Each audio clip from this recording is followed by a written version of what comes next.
Hello everyone, ICT virtual classes में आपका बहुत बहुत स्वागत है। हम पढ़ रहे थे बोर मॉडल और बोर मॉडल में अब हमने बात करनी है वेलोसिटी ऑफ इलेक्ट्रॉन की।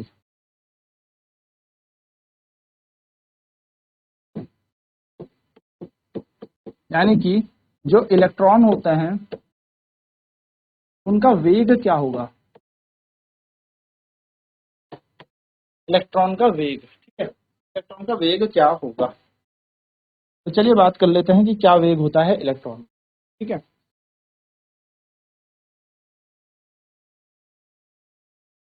सो जो इलेक्ट्रॉन है, इलेक्ट्रॉन किसी शेल पे घूम रहा है ना। कितनी दूरी पे, आर दूरी पे घूम रहा है। इस इलेक्ट्रॉन का द्रव्यमान है m और ये v वेग से घूम रहा है। m द्रव्यमान का इलेक्ट्रॉन v वेग से घूम रहा है।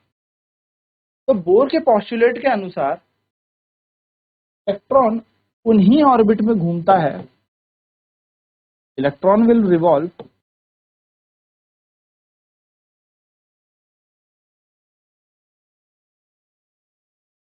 Only in those orbit in which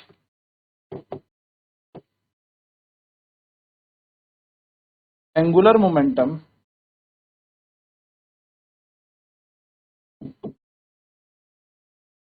is equal to h upon 2 pi. यानी कि इलेक्ट्रॉन उन्हीं कक्षाओं पर घूमता है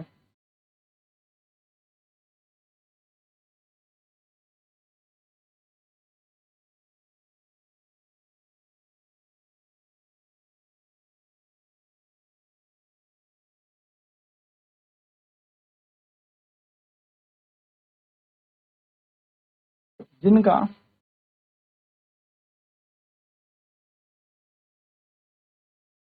कोणीय संवेग h बटे 2 पाई के बराबर हो।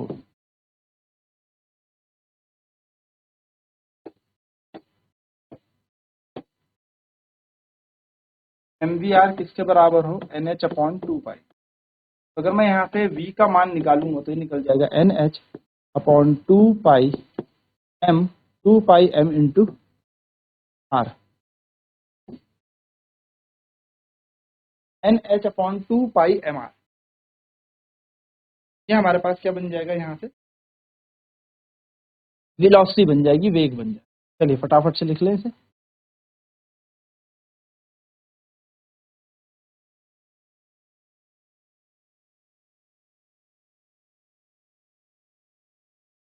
नाउ r का मान यहाँ से उठाएं। रेडियस का मान हमने देखिए कल यहाँ पे निकाला था, n square H square epsilon not m pi Z square. ये r की वैल्यू निकाली थी ना रेडियस की। इस रेडियस को उठा के अब हम कहाँ लगेंगे, बोर रेडियस को लगाएंगे r की जगह। तो put value of r equals to n square H square epsilon naught upon m pi Z E का स्क्वायर। तो उठा के लगा लेते हैं। तो v इज इक्वल्स टू क्या हम देखेंगे, nh upon 2 pi epsilon naught r। r की जगह क्या आएगा, n square H square epsilon naught upon m pi Z E का स्क्वायर। सॉल्व करते हैं, n से n कट जाएगा, h से एक h कट जाएगा। ये इक्वेशन बन जाएगी हमारी m पाई जेड ई का square. m pi Z square ऊपर चला जाएगा, नीचे आएगा 2 पाई एप्सिलॉन नॉट, एक epsilon not epsilon not epsilon not का स्क्वायर, और एक h बच गया और एक n बच गया, तो nh। आप v की वैल्यू देखेंगे, v इज इक्वल टू है जेड m पाई का स्क्वायर अपॉन में n बाहर 2 पाई h एप्सिलॉन नॉट। पाई से देखो पाई भी कैंसिल हो जाएगा। यहाँ से वैल्यू बन जाएगी v is equal to Z by n m e square 2h epsilon naught. ये बन जाएगा हमारे मान। चलिए इसको सॉल्व करें।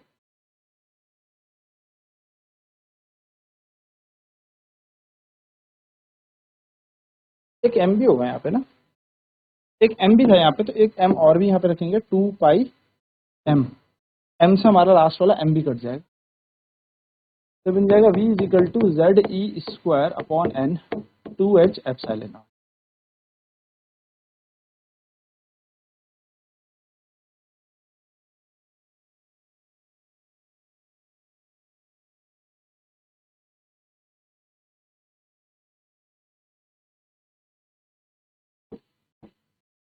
तो आप यहाँ से देखेंगे for hydrogen like atom,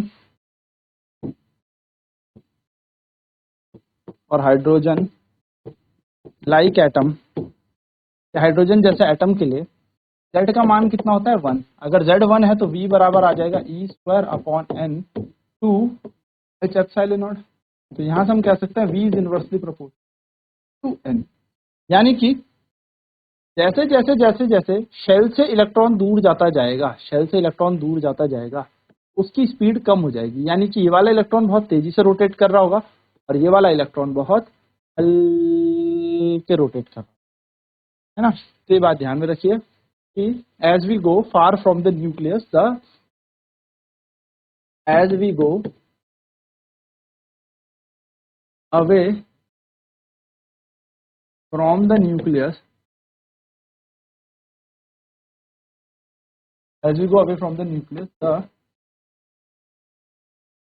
speed of electron goes on decreasing. It means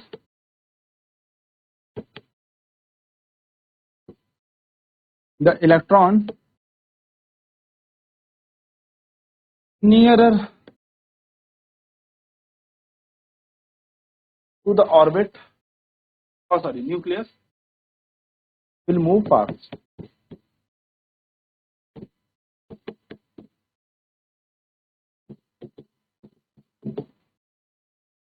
क्या कह रहा है, जैसे जैसे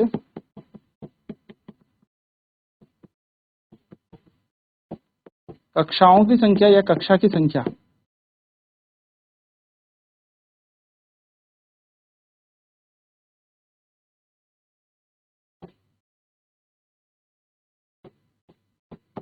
बढ़ती है,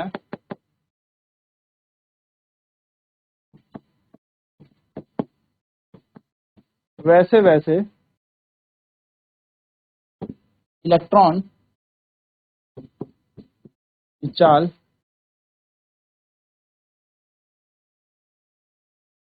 घटती। तो जो इलेक्ट्रॉन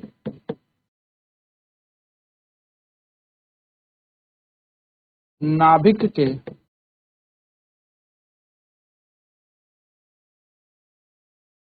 पास होते हैं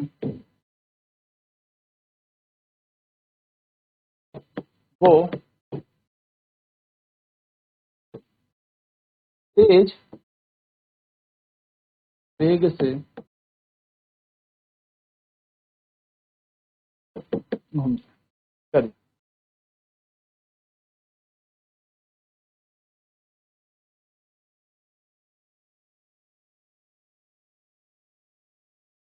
तो ये बेसिक सी चीजें याद रखनी है। तो ये है वेलोसिटी के बारे का कॉन्सेप्ट कि वेलोसिटी जब न्यूक्लियस पास कोई इलेक्ट्रॉन तेज घूम रहा होगा और न्यूक्लियस से दूर जाएगा तो इलेक्ट्रॉन थोड़ा स्लो, और दूर जाएगा तो और स्लो। ठीक है, तो ये छोटी सी बात याद है। नेक्स्ट क्लास में हम बात करेंगे इसकी एनर्जी की ऊर्जा क्या होती है और इसकी तरंग दैर्घ्य क्या होती है। आज की क्लास में इतना ही। आईसीटी वर्चुअल क्लासेज में जुड़ने के लिए धन्यवाद। आपका दिन